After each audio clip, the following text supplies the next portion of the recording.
Warning: some viewers may find the following video disturbing. Viewer discretion is advised.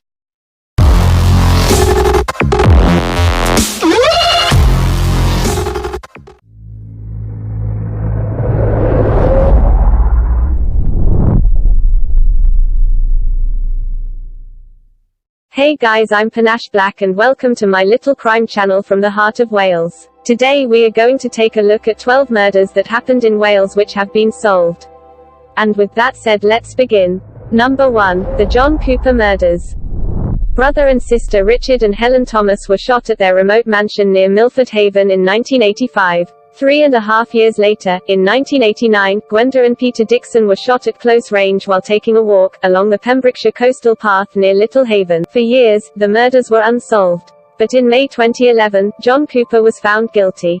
The shotgun-wielding farm labourer had turned Pembrokeshire into a personal hunting ground for cash and jewels. In March 1996 he had also used a shotgun and knife to attack a group of teenagers, raping a 16-year-old girl and indecently assaulting a 15-year-old. He will stay in prison for the rest of his life. Just to add a slight twist to the case. In May 1989 footage from the British TV show Bullseye surfaced. John Cooper had appeared as a contestant. It was then later used as evidence against him, comparing his image with a sketch of a suspect in the Dixons murder. Number 2. The Red Gables Killings. The Red Gables Hotel in Penmaen Mawr was the scene of a horrific mass murder. Neil Rutherford, who was the former gardener at the hotel, shot and killed 4 people in the building in July 1976. He then set the hotel alight before turning the gun on himself. Rutherford's victims included the hotel's owner Linda Simcox, 59, her daughter Lorna McIntyre, 24, Lorna's husband Alistair, 33, and family friend John Greene, 55, from Texas. Permission was granted in 2007 for the Red Gables to be demolished, and it was sold at auction for £150,000 in September 2015. Number 3. The Clydach Murders. Mandy Power, 34, her 2 young daughters Katie, 10, and Emily, 8, and 80-year-old disabled mother Doris Dawson were beaten to death in June 1999, in Clydach, near Swansea. Mrs. Dawson was murdered as she lay in bed and the killer laid in wait for the others to return home. David Morris was jailed for life for the second time in 2006 for killing Ms. Power and her family after a prior conviction was quashed. Number 4. Karen Price. Karen Price, 15, had run away from a children's home and her body was found wrapped in a carpet buried in the garden of a house on Fitzhamon Embankment, Cardiff, on December 7, 1989. She had last been seen on July 2, 1981. 2 men, Alan Charlton, of Bridgewater, Somerset, and Idris Ali, of Cardiff, were convicted in 1991 and jailed over the killing. But the conviction was referred to the appeal court by the Criminal Cases Review Commission. The CCRC had said there was a chance that Charlton's murder conviction and Ali's manslaughter verdict were unsafe. The appeal was rejected in 2016. Number 5. Sandra Phillips. This one is a bit different. It was for a while classed as solved, but now deemed as unsolved. Here's why. Sex shop worker Sandra Phillips was discovered locked in the Swansea shop by her area manager on a busy Friday lunchtime on June 14, 1985 after she had been brutally raped and beaten to death. 2 brothers from Neath, Wayne and Paul Darville, were convicted of the gruesome killing and were later jailed for life for Sandra's murder. But it was revealed that Wayne Darville had a history of confessing to crimes he did not commit, and the brothers were released in 1992, prompting South Wales Police to apologise for investigational failings. A 2002 review revealed new information when police took down walls inside the adult store to take DNA samples and re-interviewed some of the 200 male members of the Blue Movie Club.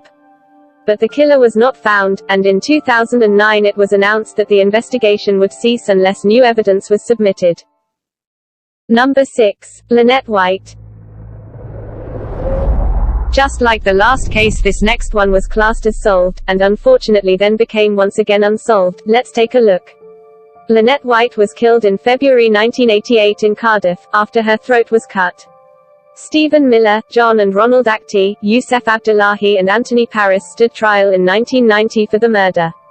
Mr. Miller, Mr. Abdullahi and Mr. Paris, known as the Cardiff Three, were convicted and sentenced to life imprisonment, but were acquitted in December 1992 after the Court of Appeal quashed the convictions. In 2003, advances in DNA technology saw real killer Jeffrey Gafford caught. He confessed to stabbing Ms. White more than 50 times following a row over 30 pounds. 8 years later, a number of officers in the case went on trial at Swansea Crown Court accused of perverting the course of justice. That case collapsed over fears that documents had been lost. They were eventually found in a storage unit, but by that time legal proceedings had been halted. Number 7. The Peter Moore Murders. Cinema owner Peter Moore, from Kinmel Bay, Conwy, was dubbed the most dangerous man ever to set foot in Wales at his trial in 1996. That hearing was told how he butchered Henry Roberts, Edward Carthy, Keith Randalls and Tony Davies to satisfy his perverted sexual urges.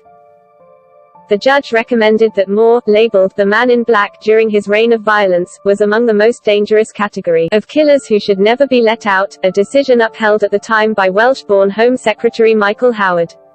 His killing spree began in September 1995 with the stabbing of retired railway worker Roberts, 56, who lived in semi-isolation in a cottage in Caergleog, Anglesey. His next victim, Carthy, 28, was stabbed and buried in the Clocanog Forest, near Ruthin, after meeting Moore at a gay bar in Liverpool in October 1995. Traffic safety manager Randalls, 49, met his death at the point of Moore's black-handled knife as he slept in his caravan at Mona, Anglesey, in November 1995. Moore's last victim, Davies, 40, was stabbed on December 18, at Penzance Beach. Moore is one of few prisoners serving a whole life term. Number 8. Mabel Leyshon. Matthew Hardman stabbed 90-year-old widow Mabel Leyshon to death in November 2001, in Llanfairpwll, on Anglesey. Hardman, who had lived just a few yards away and had been Mrs. Leyshon's paperboy, mutilated her body before placing pokers at her feet in the shape of a cross. Her heart had been removed, wrapped in newspaper, and placed in a saucepan on a silver platter next to her body. The killer drank her blood in a macabre ritual. Hardman was jailed for life in 2002.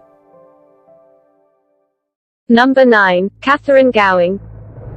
Sadistic killer Clive Sharp entered a house in the middle of the night and raped Irish vet Katherine Gowing, 37, in New Brighton, Mold. He then killed her and mutilated her body by cutting it into pieces and disposing of it in and near to the River Dee. Sharp was later sentenced to a 37-year minimum term after the murder in October 2012. Number 10. April Jones. Mark Bridger took little 5-year-old April Jones's life in October 2012. Police believe as not much was found of April's remains, that Bridger had dumped parts of her at various locations in the hills, rivers and forests surrounding his home in Machynlleth. He was given a whole life sentence by Judge Mr. Justice Griffith Williams after a jury found him guilty following a month-long trial in 2013. The cottage where the murder is believed to have occurred was demolished in November 2014 as April's parents Paul and Coral Jones looked on. Number 11. Meghan and Harry Tooze. Elderly couple Meghan and Harry Tooze were killed in a shotgun attack at a remote farmhouse in Clanharry on July 26, 2003. The bodies of Harry, 64, and his 67-year-old wife Meghan had been found covered in a carpet and stowed in a cowshed. Both had been shot in the head. Daughter Cheryl's boyfriend Jonathan Jones was initially jailed for life in 1995 after being found guilty of the couple's murders. But a year later he had his convictions quashed by the Court of Appeal. There was a full review in 2000, a second review in 2005 and another following the conviction of John Cooper for the Pembrokeshire killings in 2011. More than 2 decades on, the killer is still at large and the Tooze family are still struggling for answers as the police trail goes increasingly cold. So another case that was solved at one point, but then suddenly changed to unsolved. Number 12. Malcolm Greene.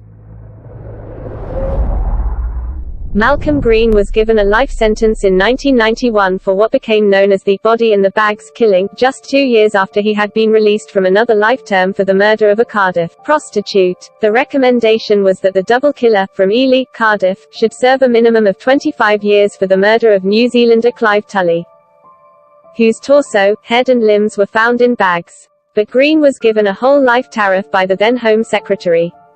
Greene's victim in the body in the bags case was identified after a newspaper graphic artist produced a computer-enhanced photograph. The murder hunt was launched after the grisly discovery of a torso in Rogerstone, followed a few days later by a head and limbs in St Bride's Wentloog, in the marshlands between Cardiff and Newport. After Greene was tracked down, it emerged he had only recently been released from jail for a similarly gruesome murder 20 years previously, when the victim had also been cut up. And there we go, guys. These are the 12 most shocking murders in Welsh history. They are crimes that will live in infamy for generations. From a serial killer who targeted men to a shotgun-wielding murderer who shot 4 people in cold blood, the criminals' names have become etched into the memory of the nation, as have those of their victims. I hoped you enjoyed this video. If you would like to see more, please subscribe and hit the bell button, so you don't miss any new content. Until next time, folks.